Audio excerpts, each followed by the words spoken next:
Šis video materiāls ir veltīts informācijas būtībai. Mēs centīsimies parunāt, kas ir informācija. Uzreiz jāsaka, ka tas ir viens no grūtākiem jautājumiem komunikācijas teorijā, kas sagādā parasti ļoti lielas nepatikšanas tiem, kuri cenšas izprast, kas ir informācija. Šīs grūtības rodas arī tādēļ, ka informācijas būtība tik tiešām ir samērā abstrakta lieta. Un abstrakta lieta parasti arī literatūrā, mācību literatūrā tajā skaitā, dažādos tekstos, šodien, teiksim, Wikipēdijā, atspoguļojas nevisai saprotami. Jo, ja mēs paskatāmies informācijas jēdziena skaidrojumu, teiksim, Wikipēdijā, tad es teiktu, ka būtu diezgan grūti saprast, kas ir informācija. Es paskatījos materiālus 3 valodās, krievu, angļu un latviešu valodā, un, teiksim, to materiālu, kas ir dots latviešu valodā Wikipēdijā par informāciju, es neiesaku lietot. Es nolasīšu, ko šeit sauc par informāciju.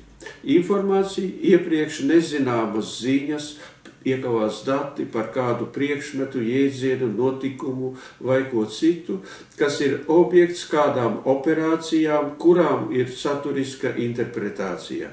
Šajā gadījumā par operācijām saprot uztveri, nodošanu, pārveidošanu, glabāšanu un izmantošanu.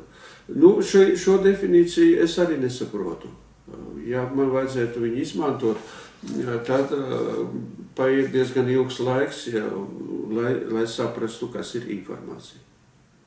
Tā tas ir arī citās mācību grāmatās, jo lieta ir tā, ka informācija pat pēc savas būtības ir, protams, dualistiska parādība. Viņa sastāv vienmēr vismaz no 2 daļām, un savienot šīs abas daļas ir grūti, tas prasa noteiktu, kā teikt, intelektuālo piepūli, un tāpēc rodas šīs grūtības. Mēs, protams, esam pieraduši, ka informācija ir ļoti aktuāla par informāciju, mēs ļoti mīlam runāt, mēs mīlam vienmēr atgādināt, dodiet mums informāciju, informācija izšķir visu, informācija ir vislielākā bagātība, biznesmeņi mīlēja tā teikt vēl nesen.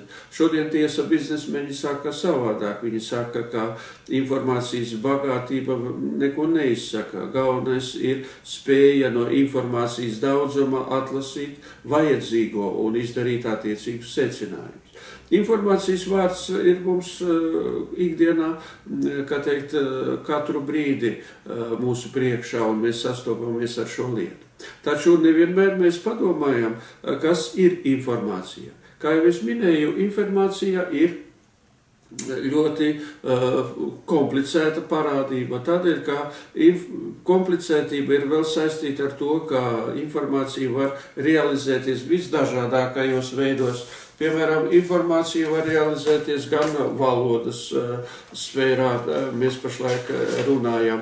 Informācija var tikt pārraidīta vizuāli, informācija var tikt pārraidīta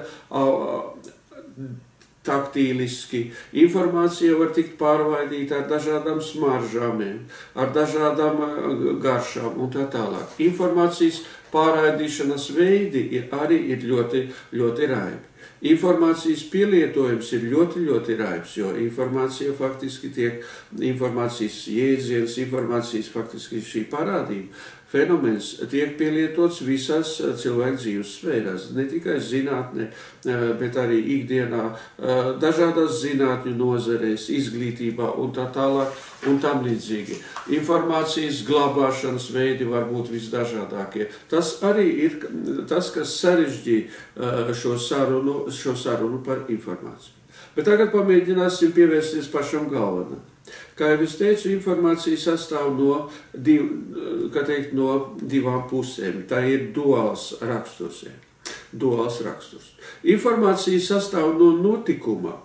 Tas ir no vienas puses, tas ir viens komponents informācijā un no paziņojuma. Ļoti pareizi, acīm redzot, ir runāt, izmantojot piemērus. Uzreiz. Es parasti izmantoju piemēru, ugunsgrēks, deg Lomonosova ielā 4 ēka. šī ēka deg. Šīs ēkas degšana pati par sevi ir notikums, taču tā nav informācija. Tā nav, pats ugunsgrēks nav vēl informācija. Informācija ir tikai tad, ir tikai paziņojums par šo ugunsgrēku. Paziņojums par šo ugunsgrēku. Šis paziņojums var būt visdažādākajā veidā. Tātad informācijas šis duālais raksturs izpaužas tīri, kā teikt, tādā empiriskā materiālā, empiriskos notikumos, dažāda rakstura notikumos un paziņojumā. Un viss tas kopā faktiski mums asociējas ar informāciju. Kad mēs teorētiski sākam šīs lietas nošķirt, tad sākās, protams, problēmas. Jo faktiski informācija prasa ļoti tādu abstraktu pieeju, abstraktu izpratni. Jo informācija vienmēr ir attiecīgā notikumā noteiktā veidā kodēts variants, kodēts paziņojums. Šī kodēšana var notikt visdažādāko līdzekļu veidā, kā jau es minēju, valodas veidā, dažādu žestu veidā, dažādu pieņemtu, mākslīgi veidotu signālu veidā.